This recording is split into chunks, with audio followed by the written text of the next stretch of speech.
Peter, are you the answer?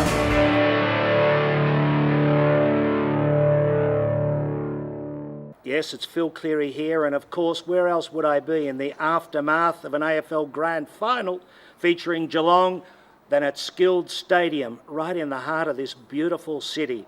Well, we've heard a lot about the value of the Grand Final to the city of Geelong. Everyone's excited about it. They say it's increasing business, people are spending money. But what is life really like beyond the Grand Final? What are the work opportunities for people in Geelong? What's happening at the Ford factory?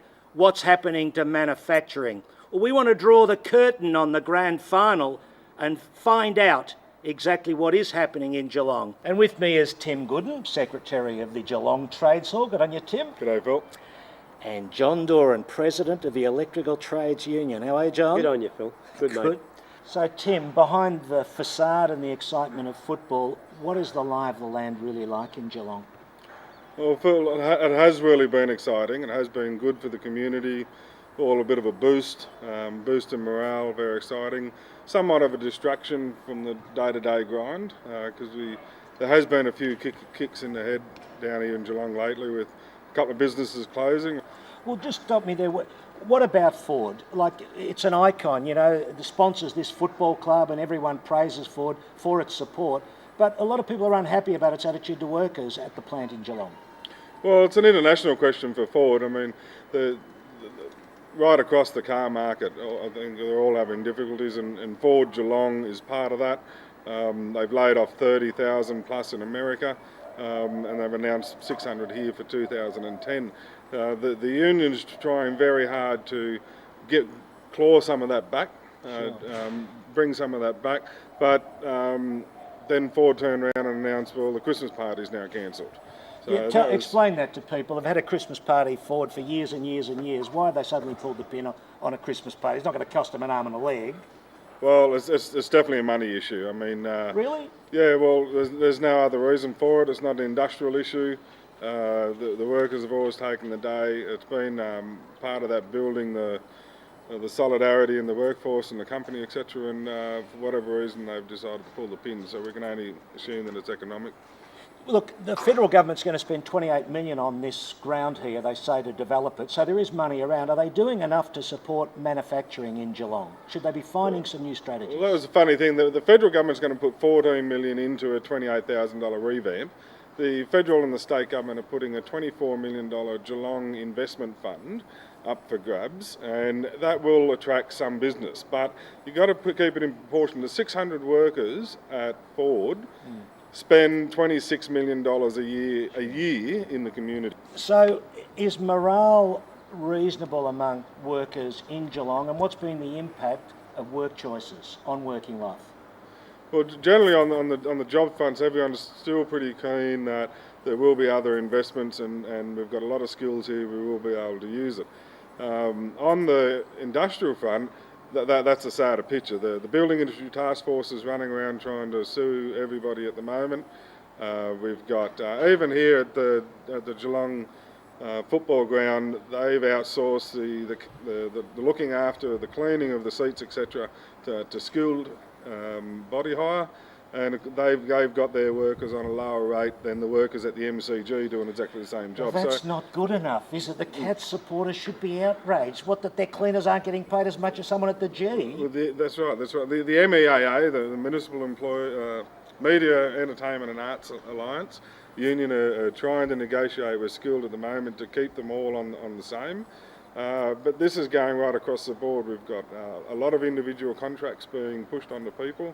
Even companies like VisiBoard just came out and recently announced that the afternoon smoko is finished. So that's the Mr. work Pratt, choice, isn't it? that's right. He's got a squillion. The work choices is having an impact on people.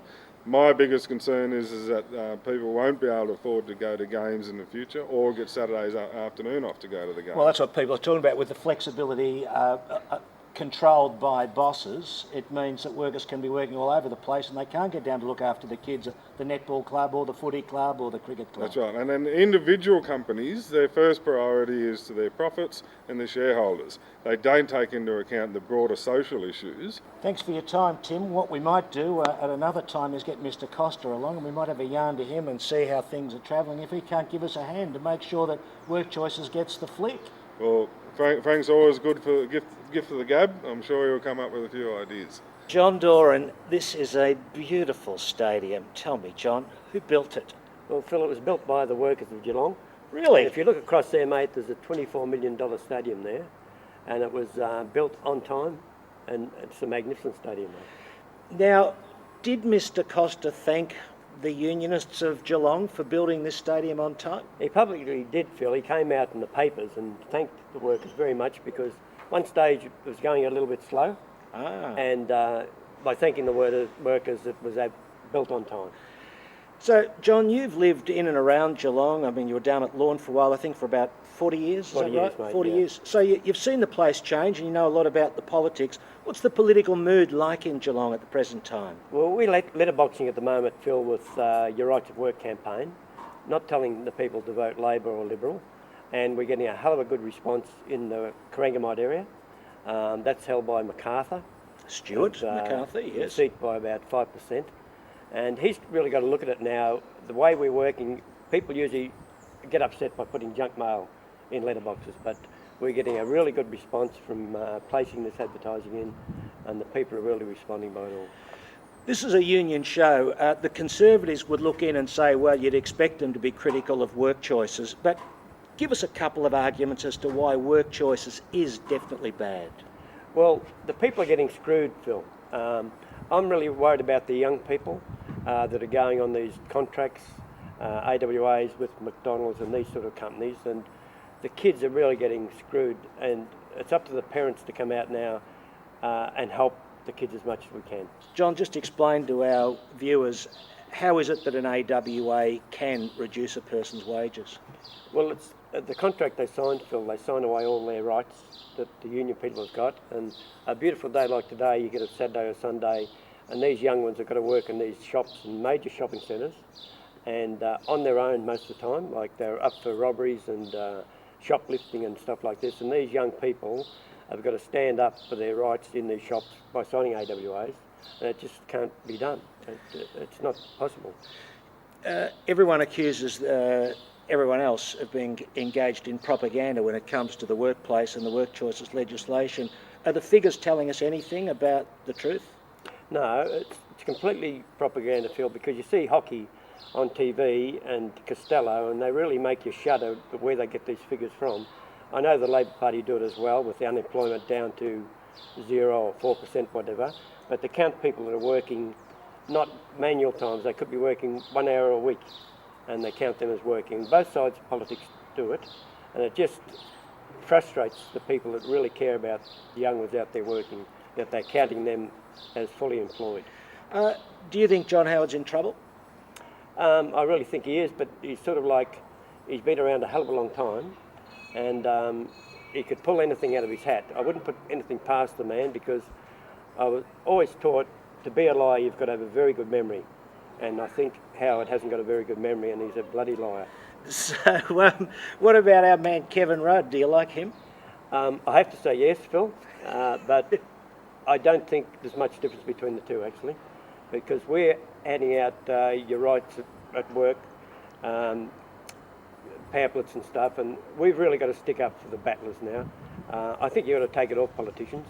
It's up for all the workers, the older people, to campaign for the younger people now. So is there a strong community campaign or activism in Geelong at the present time? There is, Phil, and we're very active here, and you can only got to see Tim Gooden you had on previously. We've got a lot to do with our construction picnic we run every year. Last year we had over 7,000 people there, all families and all unionist people. We're going for a big picnic again in December this year, and we get massive crowds. And when you see families come along with their kids, and the little tackers have got their union propaganda on and all that sort of thing, it goes well for the future, and we've got to unite that together, regardless whether Howard wins this election. It's not the end of the world if he does win the election. We will still fight and still go on.